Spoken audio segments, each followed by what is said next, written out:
Hello जी, और बढ़िया। Hello hello hello. कुछ क्वेश्चन हमने कर लिए थे, ठीक है। 8.1 थे भाई, 8.1 के आए क्वेश्चन। 8.1 का क्वेश्चन नंबर 10 करेंगे आज, क्लास 9 का, ठीक है जी। क्वेश्चन क्या कह रहा है? क्वेश्चन कह रहा है कि क्वेश्चन से that in triangle PQR right angle at Q, एक PQR नाम का हमारे पास ट्राइंगल है और P पे राइट एंगल है, तो ये किस पे है? Q पे। तो क्या हो जाएगा? PQR हो जाएगा। क्या कहा है कि PR इक्वल है QR के 25 सेंटीमीटर है। पहले तो इसी को देख लेते हैं प्लस, ठीक है। तो जब PR सबसे बड़ी साइड कौन सी है? PR है, तो PR इक्वल्स टू जाएगा 25 प्लस में इधर आके माइनस हो जाएगा। ये हमारा PR निकल के आ गया। PR क्या है? हाइपोटेन्यूज है। सबसे लंबी साइड कौन सी होती है? हाइपोटेन्यूज। राइट एंगल के सामने वाली साइड होती है हाइपोटेन्यूज, ठीक है जी। चलो नेक्स्ट आते हैं। नेक्स्ट क्या है इसके अंदर? पाइथागोरस से हम सारी वैल्यूज निकालेंगे। जहाँ पे दिया है PQ मतलब PQ दे दिया हमारा 5 सेंटीमीटर। इन लोगों ने पाइथा लगाएंगे, h का स्क्वायर इक्वल्स टू p का स्क्वायर प्लस b का स्क्वायर। h क्या है? 25 माइनस QR का whole square equals to p का स्क्वायर। p मान लेते हैं इसको, जो ये है परपेंडिकुलर, ठीक है। ये हो जाएगा हमारा p, तो 5 का स्क्वायर हो जाएगा प्लस b का स्क्वायर, ठीक है। यहाँ पे हमें एक आइडेंटिटी नजर आ रही है, क्या? a माइनस बी का whole square equals to a का स्क्वायर प्लस b का स्क्वायर माइनस 2ab होता है। जहाँ पे a क्या है? 25 और QR क्या हो जाएगा? 25 का होल स्क्वायर प्लस QR का whole square minus 2 into 25 into QR, ठीक है जी। समझ में आया? ये जाएगा 625 माइनस QR का होल स्क्वायर, ये हो जाएगा, अरे इसको नहीं ऐसे नहीं करना, इसको तो यहाँ पे करेंगे। 625 हो जाएगा QR का होल स्क्वायर माइनस 50 QR। हो गया? इधर समझ में आया? चलो जी, अब ये हमारा इसके इक्वल है, ठीक है। ये पूरा हमारा इसके इक्वल है। अब इसको आगे फर्दर लिखेंगे, यहाँ पे लिख लेते हैं इसको। 25 माइनस QR का होल स्क्वायर इक्वल्स टू 5 का स्क्वायर प्लस b का स्क्वायर। इसके इक्वल में क्या आया? ये पूरा आया। जब इसको हमने सिंप्लीफाई किया तो हमारे पास यही आया ना, माइनस 50 QR इक्वल्स टू 25 हो जाएगा प्लस b का स्क्वायर। क्या समझ में आया? क्या समझ में नहीं आया? पूरा समझ में आ गया? क्या क्या किया इसके अंदर? क्या क्या किया बताओ?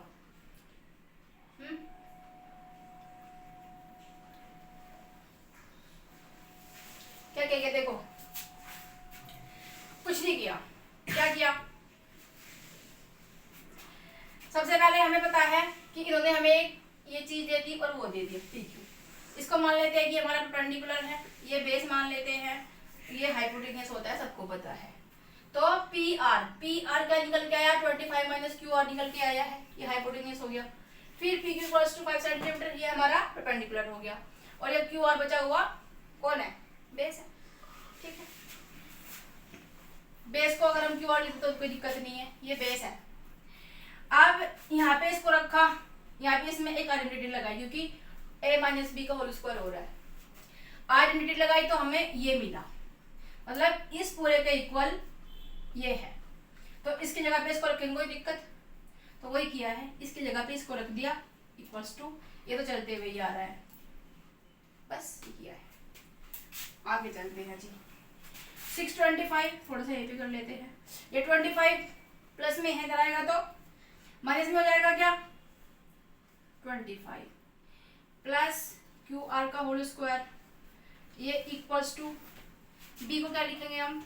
b स्क्वायर क्या है? QR का होल स्क्वायर, ठीक है। ये हो जाएगा हमारा QR का होल स्क्वायर। ये प्लस में है, इधर आएगा तो माइनस में हो जाएगा। क्या हो गया? माइनस में, तो ये इससे ये कैंसिल हो जाएगा। हो गया? चलो जी आगे आते हैं। ये बचेगा हमारे पास 625 में से 25 जाएंगे तो क्या बचेगा 600 बचेगा इक्वल्स टू क्यू आर का होल स्क्वायर। तो यहाँ पे क्या बचा -50 क्यू आर माइनस अरे इधर माइनस में था तो जाएगा तो प्लस में हो जाएगा, यहाँ पे माइनस में इधर आएगा तो प्लस में हो जाएगा, प्लस लिखने की जरूरत ही नहीं है 50 क्यू आर। ठीक है, अब यहाँ पे ये मल्टीप्लाई कर रहा है इधर आएगा तो क्या करेगा डिवाइड करेगा 600 अपॉन में 50 इक्वल्स टू क्यू आर। 0 से 0 कैंसिल, ये हो जाएगा इससे 12 टाइम्स, तो 12 आ गया जी क्यू आर। इससे हमें क्या पता चला कि जो हाइपोटेनियस था क्या था 25 माइनस क्यू आर था, और क्यू आर की वैल्यू क्या है 12 है, क्यू आर की वैल्यू 12 आई है, तो हाइपोटेनियस 25 माइनस 12 ठीक है क्या आ जाएगा 13 हमारा हाइपोटेनियस आ गया। क्यू आर कौन है, क्यू आर हमारा बेस है, बेस कितना आया जी 12 आया, अभी तो ढूंढ के लेके आए हैं, बेस पता चल गया पता बेस का, परपेंडिकुलर में पहले से ही पता है क्या है जी 5 सेंटीमीटर 5 है, तीनों की वैल्यू पता चल गई पता। थोड़ा सा कॉम्प्लिकेटेड है, एक बार 2 बार 3 बार करोगे तो अच्छे समझ में आ जाएगा। चलो जी आगे चलते हैं। अब क्या पूछा है साइन पी कोस पी और टैन पी, मतलब इस एंगल के रेफरेंस से पूछा है, मतलब ट्रायंगल बनाना पड़ेगा, ट्रायंगल बना रहे हैं, इसके रेफरेंस से पूछ रहे हैं पी क्यू आर। अगर इसके रेफरेंस से पूछ रहे हैं तो ये क्या है बेस है, ये क्या है परपेंडिकुलर है, और ये हाइपोटेन्यूज है, मतलब ये कितना निकल के आया था 5, ये कितना निकल के आया था 12, और ये कितना निकल के आया 13, तो ये बेस कितना हो जाएगा, बेस कितना है 5, परपेंडिकुलर कितना है 12 सॉरी हाँ परपेंडिकुलर 12 है, और हाइपोटेन्यूज क्या है जी 13 है। समझ में आया भाई, यहाँ पे हमने सिर्फ माना था, लेकिन इन्होंने कहा कि साइन पी बताओ कोस पी बताओ टैन पी, मतलब पी के रेफरेंस से देखेंगे तो ये बेस हो जाएगा, परपेंडिकुलर हो जाएगा, लेकिन वैल्यूज तो इक्वल सेम ही रहेंगी ना, तो इसकी वैल्यू क्या थी 5 सेंटीमीटर, जब पी क्यू है वो क्या है 5 सेंटीमीटर है, तो पी क्यू 5 सेंटीमीटर है विच इज बेस। फिर क्यू आर क्या है, क्यू आर परपेंडिकुलर है, क्यू आर इक्वल्स टू 12, और हाइपोटेन्यूज सेम ही रहेगा। अब बताओ मुझे साइन पी क्या होगा जी, साइन पी क्या होगा P upon H, P upon में एच, जहाँ पे परपेंडिकुलर क्या है 12 है और हाइपोटेन्यूज 13, मतलब साइन पी 12 अपॉन में 13 हो जाएगा। समझ में आया क्या। नेक्स्ट पूछा है कोस पी पूछा है, कोस पी क्या है बी अपॉन एच, यहाँ पे बेस क्या है 12 है और ये हाइपोटेन्यूज है, अरे बेस हमारा 5 है ना, बेस 5 है ठीक है, तो कोस पी क्या हो जाएगा, इधर देख लो कोस पी ठीक है, ये हो गया कोस पी। आगे आते हैं टैन पी पूछा है जी, टैन पी क्या होता है, टैन पी होता है हमारा पी अपॉन बी मतलब परपेंडिकुलर 12 बी 5, तो टैन पी क्या हो जाएगा 12 अपॉन में 5, हैंस प्रूव्ड। देखो क्या दिया क्वेश्चन के अंदर, क्वेश्चन में दिया है कि पी क्यू आर एक राइट एंगल ट्रायंगल है, यहाँ पे जो क्यू है जो राइट एंगल बना रहा है, बाकी दोनों साइड पे ये होंगे पी और आर, पहले तुम्हें बताना आ ही गया होगा। अब लेट करेंगे कि ये परपेंडिकुलर है, बेस है, ये हाइपोटेन्यूज है, अभी हमें पता नहीं कि किस एंगल के रेफरेंस से हम बात कर रहे हैं ठीक है। चलो जी हमें पी क्यू का पता है, क्यू आर का पता है, और क्यू क्या बोलते हैं पी आर का पता है ठीक है। P R plus Q R हमें दे दिया, तो पी आर निकल के आया है, प्लस में आएगा तो माइनस में हो जाएगा। पी आर ही क्यों लिया हमने, पी आर ही क्यों लिया, क्योंकि भाई ये वाली लंबी साइड है ठीक है। चलो जी हाइपोटेन्यूज परपेंडिकुलर बेस, ये हाइपोटेन्यूज है, ये परपेंडिकुलर ये बेस है, बेस को हमने क्या लिखा, बेस क्या है जी, बेस क्या है, बेस क्यू आर है, क्यू आर का स्क्वायर, ठीक है, बेस क्यू आर है। तो इसमें हमें एक आइडेंटिटी नजर आ रही है 25 माइनस क्यू आर का होल स्क्वायर मतलब a माइनस बी का होल स्क्वायर लगाई तो हमें ये निकल के आया। इसके इक्वल में हमने इसको रख दिया यहाँ पे, रख दिया यहाँ पे इसके इक्वल में, इसको इक्वल्स टू, ये तो चलता हुआ ही आ रहा है। अब ये इधर प्लस में इधर आएगा तो माइनस में हो जाएगा, इससे कैंसिल हो गया, ये 50 क्यू आर इधर माइनस में इधर आएगा तो प्लस में हो जाएगा। इसको आगे लेके आते हैं, 625 में से 25 माइनस करते 600 बचेगा, तब ये मल्टीप्लाई कर इधर आएगा तो डिवाइड करेगा, क्यू आर की वैल्यू आ गई 12, क्यू आर की वैल्यू आ गई 12।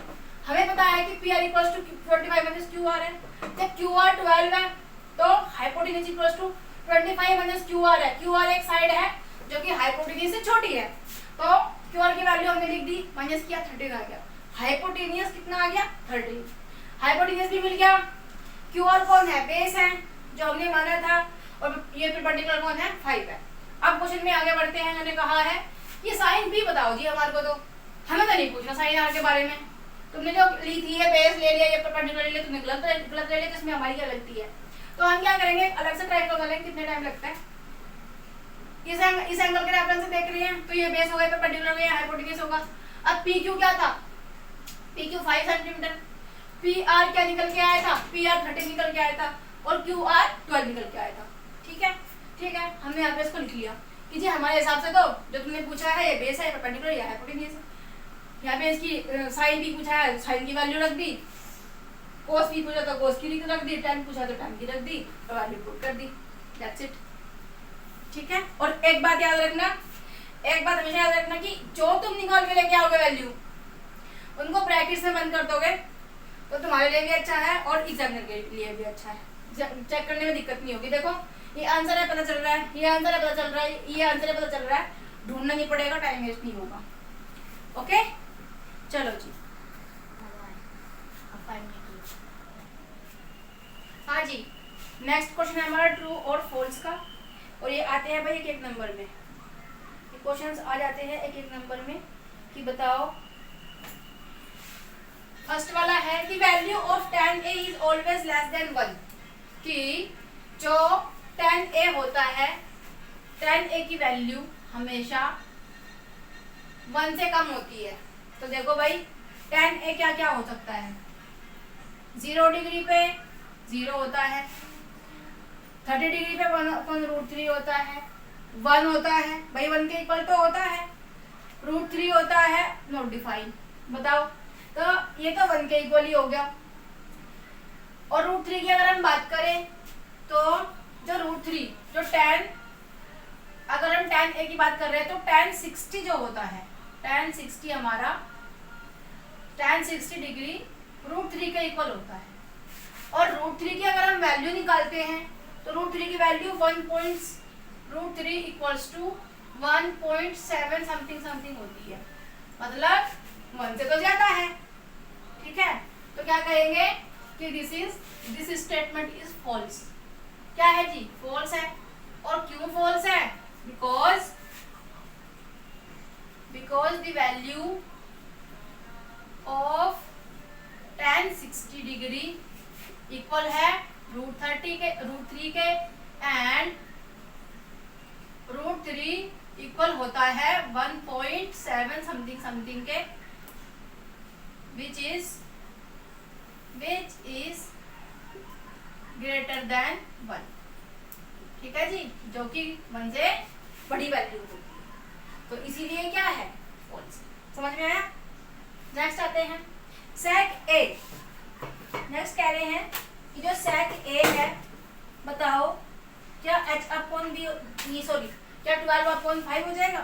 तो बताओ sec a क्या होता है, sec की वैल्यू क्या होती है, h/b होती है जी, ठीक है।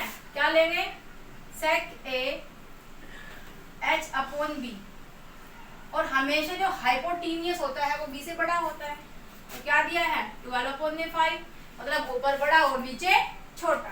तो हम कहेंगे बिल्कुल ट्रू है statement, this statement is true. क्यों ट्रू है, बिकॉज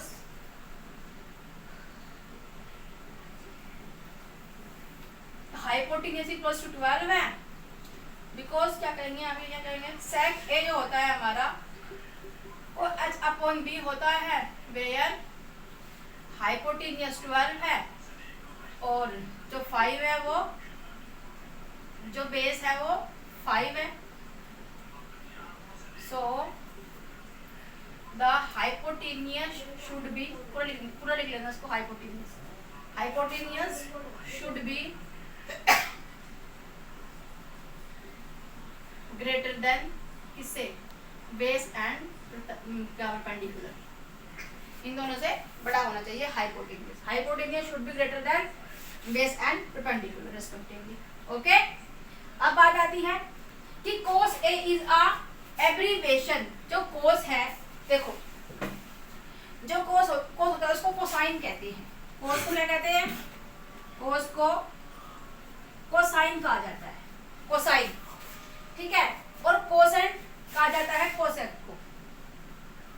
ये इनकी शॉर्ट फॉर्म है, ठीक है, ये कोस जो है कोसाइन की शॉर्ट फॉर्म है, तो कोस को कोसाइन कहते हैं ना कि कोसेंट, that's why this is false. ये क्या है, ये भी स्टेटमेंट हमारी फॉल्स है। अब क्यों फॉल्स है, बिकॉज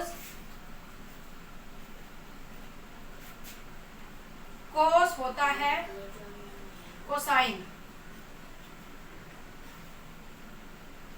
और जो कोसेंट है ये होता है कोसेक की। कोसेक का मतलब, कोसेक की फुल फॉर्म होती है कोसेंट और कोस की फुल फॉर्म होती है कोसाइन। ठीक है, समझ में आया? चलो आगे करते हैं इसका, ये दो पार्ट और रह गए इसके, करते हैं, फटाफट करो इनको। क्या कर सकते हैं, क्या कर सकते हैं, तुम्हारा कुछ नहीं कर सकते भाई, कुछ कर सकते हैं तुम्हारा, हम जो करोगे तुम ही करोगे, हम कुछ नहीं कर सकते हैं। चलो जी, नेक्स्ट आता है cot A is product of cot A, cot and A. क्या कोट ए जो होता है ये प्रोडक्ट होता है कोट ए का, कोट और ए का? अब बताओ, प्रोडक्ट होता है, ये स्टेटमेंट सही है? क्यों प्रोडक्ट नहीं होता? फिर क्या होता है, फिर क्या होता है, प्रोडक्ट नहीं होता है तो मैंने जब स्टार्टिंग में ही कराया था कि अगर हम कोट ए लिख रहे हैं तो इसका मतलब नहीं है कि कोट जो है वो मल्टीप्लाई हो रहा है ए के साथ। इसका मतलब ये तो बिल्कुल भी नहीं होता। तो पहली बात तो ये फॉल्स है, और फॉल्स है क्यों? क्योंकि इसका मतलब ये नहीं होता कि कोट ए और कोट और ए की मल्टीप्लाई हो रही है तो कोट ए भी बोल देंगे उसको और कोट मल्टीप्लाई ए भी लिख देंगे। ये होता है कोट ऑफ एंगल ए, इसका मतलब ये होता है। अब ये एंगल ए हो सकता है, पी हो सकता है, सी हो सकता है, बी हो सकता है, कुछ भी हो सकता है, एनीथिंग कैन बी। ठीक है, तो जो ये एंगल है ये A B C D P Q R X Y Z कुछ भी हो सकता है। समझ में आया? दैट्स व्हाई ये इसका प्रोडक्ट नहीं होता। मतलब अगर कोट ए लिखा है कहीं पे तो इसका मतलब ये बिल्कुल नहीं है कि हम कोट की मल्टीप्लाई ए से कर रहे हैं, इसका मतलब नहीं है। ठीक है, दैट्स व्हाई क्या है, फॉल्स है। अब साइन थीटा, भाई साइन थीटा क्या होता है, पी अपॉन एच। ठीक है, और इन्होंने क्या दे दिया, 4/3, जहाँ पे एच में दे दिया छोटा और परपेंडिकुलर बड़ा दे दिया। ठीक है, तो क्या है ये फॉल्स है, क्योंकि this statement is false because